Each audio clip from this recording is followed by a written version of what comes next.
大家好，欢迎各位回到你宝贝的指甲频道。这一集我们不讲指甲，我们要讲一个我们你宝贝曾经投资过的一间服饰店，所以我们要谈韩国服饰店东大门批货开店的缘起。哦，你没有想错，你宝贝真的开过服饰店。好来。服饰店也在台北大直，也在大马路的1楼，面积大约20平左右。我跟 Peggy 呢，每个月飞韩国，亲自带赠韩货。在这一个创业的旅程当中，有愉快的事，也有难过的事，也有遗憾的事。请跟着我一起往下看。由于这个故事真的有点长，所以拆了好几集来讲。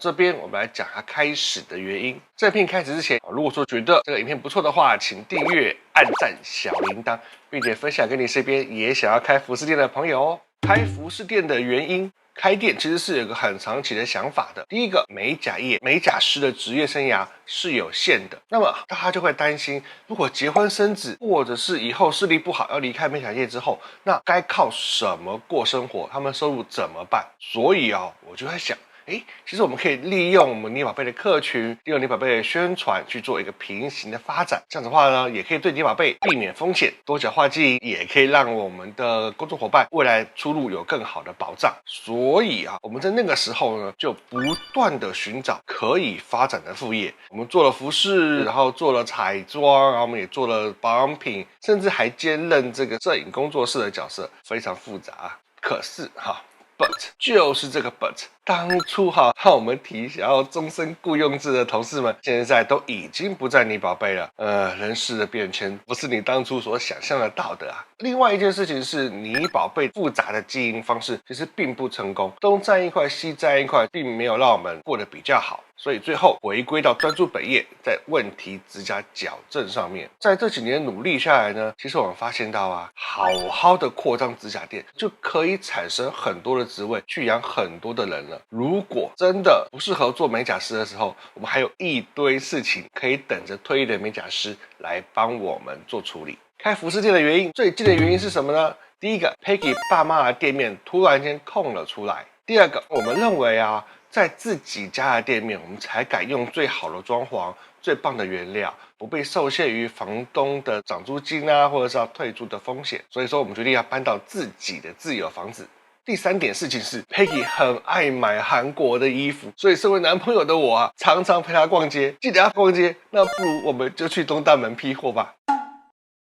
所以我们呢就把原本的指甲店搬到对面去，留下来的装潢呢就改一改，而变成了服饰店。可是 But 又是这个 But， 我们在2014年的年初开张的，那时候我真的是经营非常顺利。但是呢，到了2016年年底的时候呢，我们就选择结束它了。因为这个将近3年的旅程，我们剩下来的衣服、留下来的衣服呢，甚至到了2020年 ，Peggy 都还不需要买新的衣服。我们有一整柜都是 Peggy 故意留下来自己要的衣服那这个旅程当中其实让我们有很多的回忆，很多的照片，也有很多的悸动。现在再回来看，即使这间服饰店关了，它也是一个非常值得的旅程。韩国批货，我们是跟团学习的，跟着批货学习团，我们在2013年的12月的时候就跟着批货团同行，而且是付了学费的他会在现场教我们，教我们什么呢？教我们看商场、找货运，教我们知道行情，学一些批货的小手法。可是那是2013年的事情了，现在2020年了，拜托各位不要再问我是跟谁学的，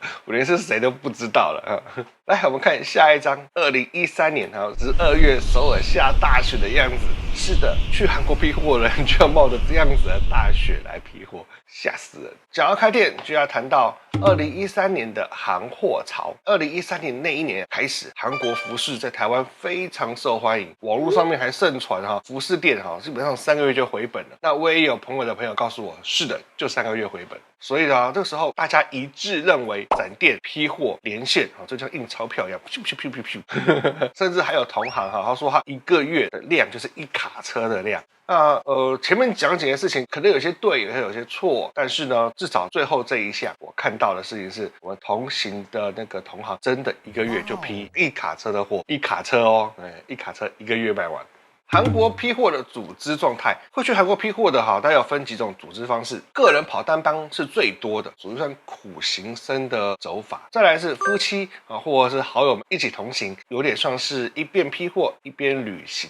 也有专业的店家带了团队，不但去批货，而且还在现场拍照、现场连线，然后现场接受客户的下单，回台湾就出货，很厉害的团队。当然啦，也有所谓的批货团。批货团有韩国当地的，也有来自国外的，团进团出去做批货。接下来我们来看一张，哇，这一张图，是的，这个就是某一个批货团暂存在东大门街上的货物，哇，吓死人。那我们来看一下个人批货的散客是怎么进行的。基本上，如果说你一个人去批货的话，它就是纯批货快进、快收、快出，不在那边多浪费时间。因为批货真的太忙了。那如果说比较力气大的人可能会省钱，自己把货先搬去旅馆房间，之后再一起出货。当然也有货运行有提供暂时囤放的区域，可以先囤到那边去。可是要注意的是，一个人批货真的超累，白天睡，晚上批这样子。那我刚学批货的时候呢，也是走这个一人批货的辛苦之行，从机场到东大门，可是搭地铁、搭巴士，住在那种很旧的那种批货专用旅馆里面，而且还自己扛货，扛得多辛苦啊！你看图片右边，Peggy 的脚都已经痛到在发抖了。后来我发现，批货的过程当中看到别人有不同的批法，那就是双人首尔批货型。我跟 Peggy 呢就2个人分工，一个人选货，一个人结账。那如果说呢今天买的量比较大的话，我们就把货放在店家那边，请货运行再来收就好。那我跟 Peggy 2个人就住得好一点，吃得好一点，而且我们来往机场都是有包车接送。因为比较轻松，所以呢我们就走下午旅行，晚上批货的行程。那早上当然睡觉啦。下一张。这个是首尔怪怪海鲜，因为它长得太恶心了。你在韩国批货批了快3年还没有吃过，如果有吃过的朋友请在下面留言告诉我到底是什么味道。我跟 Peggy 呢，韩国好吃的东西真的很好吃，以及深刻体验韩国传统特色，不知道喝什么传统茶，表情狰狞。另外，我们也像背包客一样深度旅游，因为我们去的次数实在太多了，不得不深度旅游啊。我们也做到观光客的角色，爆买首尔啊，买到店员都跟 Peggy 熟了。同时间也帮 Peggy 在首尔各个地方留下她美丽的倩影，留下一堆照片啊，非常开心的。我们还当了傻瓜观光客来看，没有错观光客的傻蛋拍贴，我们也拍了，怎么可以不拍？好，我们看下一个韩国即时连线。我刚好说有些团队很厉害就会带团队去拍照，去即时连线。那我跟 Peggy 呢，也学习福智团队的经营手法。我们2个人当地拍照，立刻分享。我们拍完之后，白天在线上做分享，在线上立刻接单。接单的那些货呢，就立刻去拿。那些货随着我们的行李一并回到台湾，一回台湾就发货。哇，效率超高。所以我们就在韩国当地拍了很多的照片，像这个就是在韩国当地首尔街拍我们准备要卖的服饰。另外呢，因为我们关系好，我们在批货现场有时候也是买了就拍，就是 Peggy。我们还有批完货就去香港玩。去香港玩的时候，一样拍照，一边拍照一边上传，一面连线。可是这都不是我们一般连线的常态常态应该是长得这个样子。Peggy 拿着衣服，然后我们拍一张呢，露出 Peggy 的脸当我们的 mark。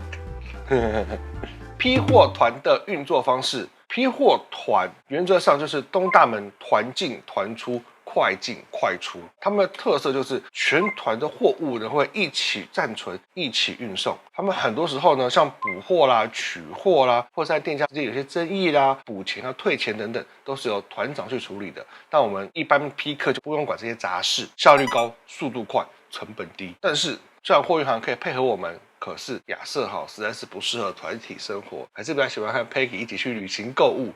这边放一张这个货运行胆小好又凶的狗。它真的很可爱。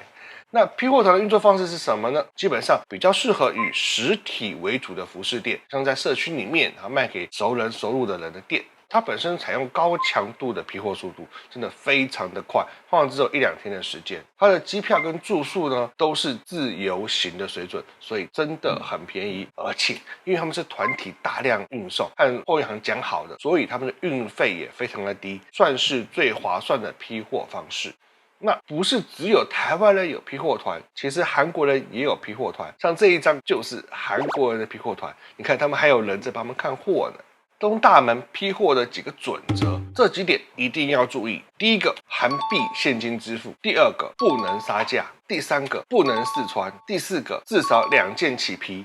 这几件事情基本上是没有例外的，不用去想了，不用去吵了，就是这个样子。所以你看店家非常的熟，不然真的没有特例，一点特例都没有。尤其是东大门那些批货商呢，他们也都是老江湖了，所以各位新手也不必装老手，店家一看就知道你是新手还是老手，而且除非量很大，不然店家都一视同仁。那一般来说大咖都是一个样式100件起批哦，他们才会有特殊的待遇。像我们这种小店小咖基本上就不用装大咖了谦逊有礼带着微笑比较重要。原则上来说，我觉得韩国人并不冷漠，而且也很好客。像我们去的时候都带一整箱零食去发，批货当下也会收到他们给我们的一堆零食，我们就是一路吃吃喝喝来批货的。有关于东大门批货的懒人包其实之前我有写过文章，可是它最后修订的版本是在2016年，很多细节可能跟它现在已经不一样了。如果说有兴趣的话，可以搜寻韩国批货教学供一个你宝贝就看到了，链接会放在下面的那个说明栏里面，提供了韩国批货地图我们把这个不同区域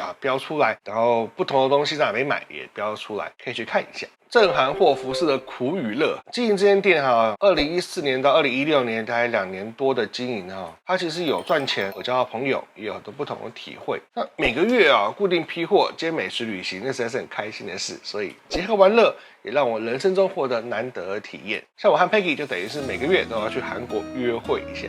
另外呢，我们顺便满足目标，什么目标？化妆品双双买因为是批货商便宜，所以买衣服不心疼。另外呢，韩国美食也是一直吃。我们最喜欢做的事情就是在异国发呆。很多时候我们会找一个城市里面漂亮的角落，坐在那边放空发呆。